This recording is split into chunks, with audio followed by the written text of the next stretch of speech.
আসসালামু আলাইকুম। আশা করি সবাই ভালো আছেন। আজকে আপনাদের 5টা শব্দ শেখাবো যেগুলোর অর্থ, উচ্চারণ এবং ব্যাখ্যা। 1 নম্বর হচ্ছে সুদ। এর শেষের দিকে উচ্চারণটা ধর মতন নরমভাবে উচ্চারিত হয়। বাংলা অর্থ হচ্ছে শান্ত করা, ব্যথা কমানো। সুদ এমন একটি ক্রিয়া যা কারো মন বা শরীরের ব্যথা বা অশান্তি হ্রাস করতে ব্যবহৃত হয়। একটি মৃদু গান শিশুকে শান্ত করতে পারে। আপনি একটা গান শুনলেন যেটা আপনার মনকে শান্ত করছে, এটাকে ইংরেজিতে সুদ বলা হয়। ব্যাখ্যাটা এই জন্য দিচ্ছি আপনারা যাতে শব্দগুলোর অর্থ না বলেন। 2 নম্বর শব্দ হচ্ছে ম্যান্ড।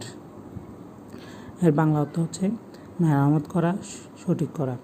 ম্যান্ড এমন একটি ক্রিয়া যা ভাঙা বা ক্ষতিগ্রস্ত কিছু মেরামত করতে ব্যবহৃত হয়। এটি মানসিক বা সম্পর্কগত বিষয়েও ব্যবহার হয়, যেমন ভাঙা সম্পর্ক জোড়া লাগানো, আপনার কোনো কিছু ক্ষতিগ্রস্ত হয়েছে সেটা আপনি মেরামত করা, এটাকে ইংরেজিতে ম্যান্ড বলা হয়। তারপর হচ্ছে 3 নম্বর শব্দ ইভেড। এর বাংলা অর্থ হচ্ছে এড়িয়ে যাওয়া, ফাঁকি দেওয়া। ইভেড এমন একটি ক্রিয়া যা কোনো প্রশ্ন, দায়িত্ব বা বিপদকে চতুরভাবে এড়িয়ে যাওয়ার জন্য ব্যবহৃত হয়, যেমন অপরাধী পুলিশ থেকে পালিয়ে গেল। আপনি কোনো প্রশ্ন, দায়িত্ব, বিপদকে এড়িয়ে যাওয়া, ফাঁকি দেওয়া, এটাকে ইংরেজিতে ইভেড বলা হয়। তারপরে 4 নম্বর শব্দ হচ্ছে ইগনাইট। এর অর্থ হচ্ছে জ্বালানো বা উত্তেজিত করা। ইগনাইট শব্দটি আগুন ধরানোর পাশাপাশি আবেগ বা ভাবনার আগুন ধরানোর জন্য ব্যবহৃত হয়, যেমন একজন বক্তার কথা শ্রোতাদের মন আগ্রহ জাগাতে পারে। আপনি একটা বক্তব্য শুনলেন যেটা আপনার আগ্রহ, আবেগ কাজ করতে পারে, এটাকে বলা হয় ইগনাইট। আশা করি শব্দটা আপনারা বুঝতে পারছেন। 5 নম্বর শব্দ হচ্ছে উইথস্ট্যান্ড। এর বাংলা অর্থ হচ্ছে সহ্য করা, প্রতিরোধ করা।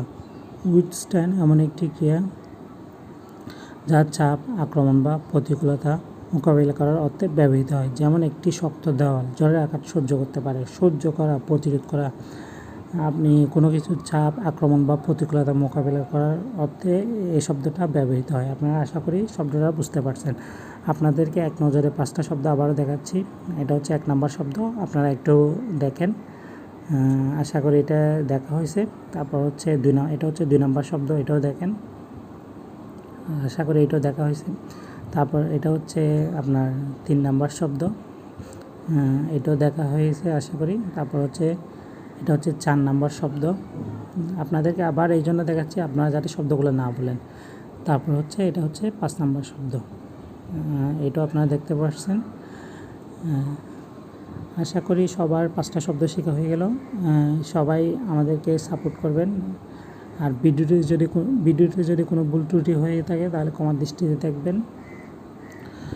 সবাই ভালো থাকবেন, সুস্থ থাকবেন। পরবর্তী ভিডিওতে দেখা হবে। আল্লাহ হাফেজ।